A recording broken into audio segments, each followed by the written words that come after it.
Greetings from a very nice and finally sunny afternoon from Ankara, Turkey, everyone.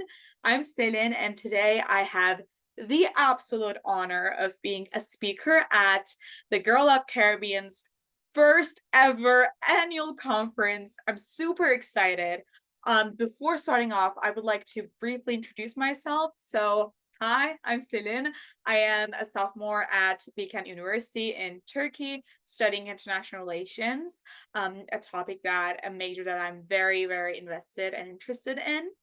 And I am a gender equality activist. I'm a national gender youth activist for UN Women and Global Feminist Coalition for Gender Transformative Education member, hosted by United Nations Girls Education Initiative and UNICEF. I am also very proud to be one of the incredible State of Youth board members and of Women Against Violence Europe Youth Ambassador, co-funded by European Union.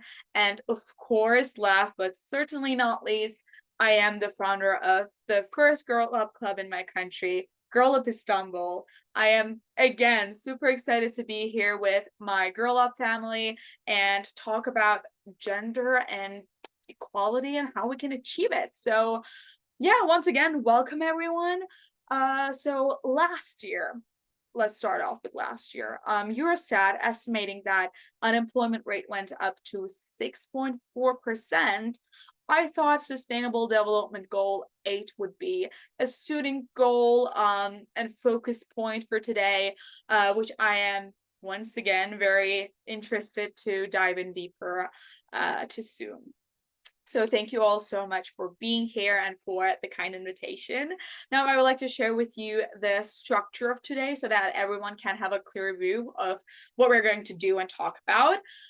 First, I will properly introduce what SDG 8 is, which is something that I think is very linked to gender equality, but we'll get onto that very soon.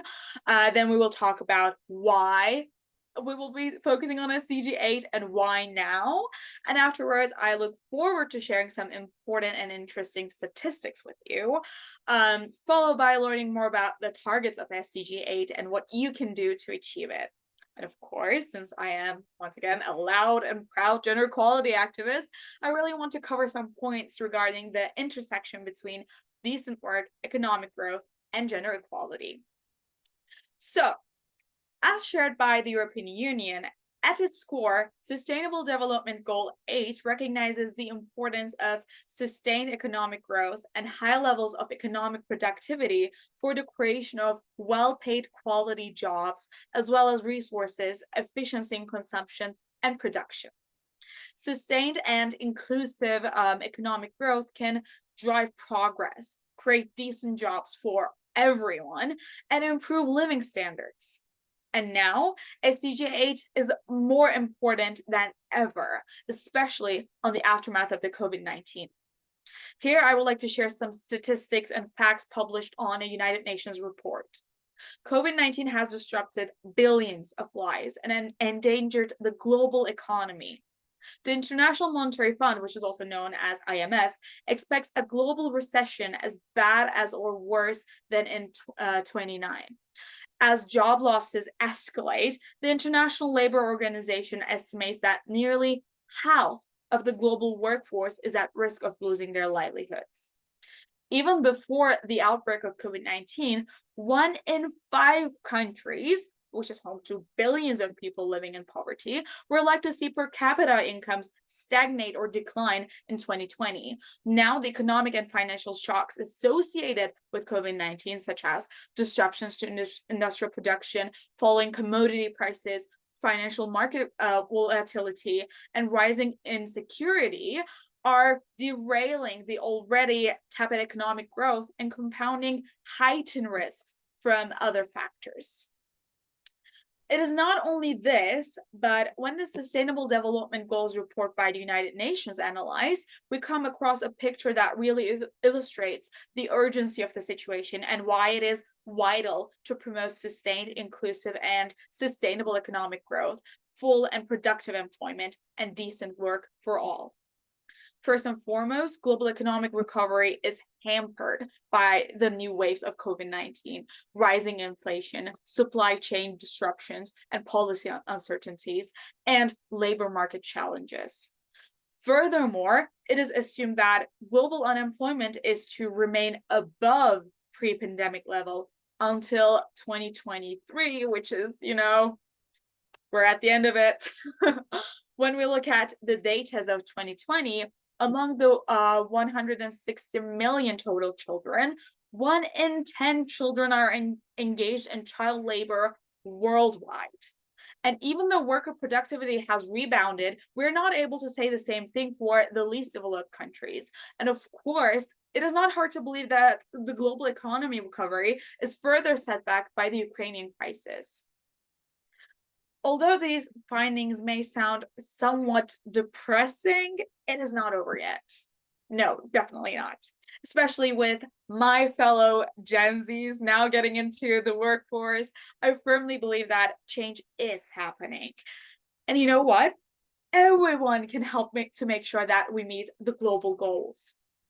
So now I am very excited to share 10 targets by the global goals to create action to ensure decent work and sustainable economic growth. Let's start with sustainable economic growth as like the big umbrella it is. So sustained per capita economic growth in accordance with national circumstances, and in particular, at least 7% gross domestic product growth per annum in the least developed countries. Then we have diversify, innovate, and upgrade for economic productivity. So by that, we mean achieving higher levels of economic productivity through diversification, technological upgrading, and innovation, including through a focus on high value added and labor intensive sectors. Then we have promoting policies to support job creation and growing enterprises, which is promoting development-oriented policies that support productive activities, decent job creation, entrepreneurship, creativity, and innovation, and encourage the formalization and growth of micro, small, and medium-sized enterprises, including through access to financial services, which is, something many small businesses and enterprises or startups are struggling with. Then we have improving resource efficiency and consumption and production. So to improve progressively through 2030, global resource efficiency and consumption and production, and end the war to decouple economic growth from environmental degradation in accordance with the 10-year framework of programs on sustainable consumption and production, with developed countries taking the lead, is one of the main topics that we're focusing on. Then we have full employment and decent work with equal pay, which is something, again, I'm very passionate about. So by 2030, achieve full and productive employment and decent work for all women and men, including for young people and persons with disabilities, and equal pay for work of equal value. Then, of course, in the 21st century, I'm heartbroken to that we still have to talk about this, but end modern slavery, trafficking, and child labor. By that we mean take immediate and effective measures to eradicate forced labor, end modern slavery and human trafficking, and secure the prohibition and elimination of the worst forms of child labor, including recruitment and the use of child soldiers. And by 2025, end child labor in all its forms. Then, of course, we have to protect labor rights and promote safe working environments. So protecting labor rights and promoting safe and secure working environments for all workers, including migrant workers, in particular women migrants, and those in precarious employment, is vital. Promoting beneficial and sustainable tourism is another another part of our big umbrella, right? So by 2030, devise and implement policies to promote sustainable tourism that creates jobs and promotes local culture and products is part of that big umbrella that we have. And universal access to banking, insurance, and financial services is crucial, especially in this very globalized world that we live in, especially after the COVID-19 pandemic. We see how universal access to banking and insurance and financial services is crucial. So we need to strengthen the capacity of domestic financial institutions to encourage and expand access to banking, insurance, and financial services for all. Last but certainly not least, we have increased aid for trade support. So increase aid for trade support for developing countries, and particularly least developed countries, including through the enhanced integrated framework for trade-related technical assistance to least developed countries, is something we will be diving deeper into. Now, I know that these targets may seem too ambitious, or you may be thinking that, well, these are all great, but what can I do? So from time to time, it is normal to doubt your power and what you're capable of. Trust me. But today, why don't we try to switch that mindset a little? Let me share some of the things that you can do to achieve the targets set. First of all, find a goal, a charity you want to support. Any donation, big or small, can make a difference, especially women-led businesses are my favorite. Women supporting women. Be a conscious consumer, right? If something is cheap, it is likely to be hurting people or the planet in some way. So do your research. Read about workers in other countries and business practices. Talk to your colleagues or friends about these issues and do brainstorming. Have that safe space to talk about these and be aware, of course. Organize mentoring programs, invite people with experience in a certain field to create a mentoring group that will help young people better prepare for their future jobs. Know your rights at work. Know your rights in like any case, everyone. In order to access justice, knowing what you're entitled to will go a long way. And again, this applies to literally every aspect of your life. So please bear that in mind. And buy from local producers, support local economic growth by choosing to buy from local producers and businesses.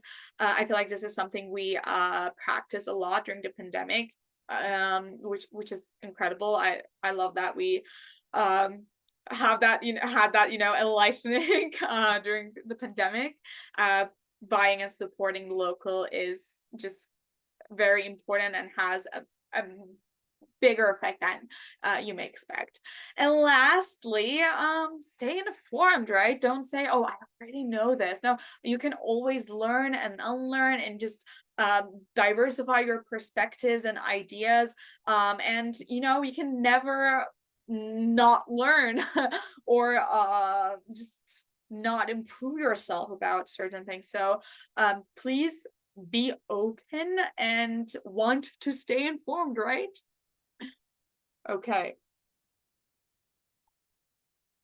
I think now it is the right time to switch our conversation a little and take a look at the means of Sustainable Development Goal 17, Partnership for the Goals. As an activist who has been involved in this conversation for quite a while now, I've been involved since like 9th or 10th grade. Probably 9th grade, and now I'm a sophomore. I cannot stress enough how crucially important this goal is, because all of the SDGs are interconnected, and therefore holistic solutions are so needed. I cannot stress this enough. You cannot expect to focus on only one of the issues and expect others to be solved somehow. That is not how it works. So as a he for she advocate, I feel like it is my responsibility to build a bridge in between SDG 8 and SDG 5, which is global gender equality, and of course SDG 4.2, which is quality education. And no, it is not a goal that we have already achieved because women get to vote. That is not how it works. And let me tell you why. Did you know that globally only 63% of women aged 25 to 54 are in the labor force compared to 94% of men of the same age? For growth to be inclusive, it must be decent work equally accessible to women and men, with women still less likely to participate in the labor force and more likely to take the worst jobs in it, which is insecure, unsafe, and poorly paid jobs. Inclusive growth remains far out of reach. At current rates of change, the gender gap, which stands at 23% globally, will not close until 2086, or possibly beyond.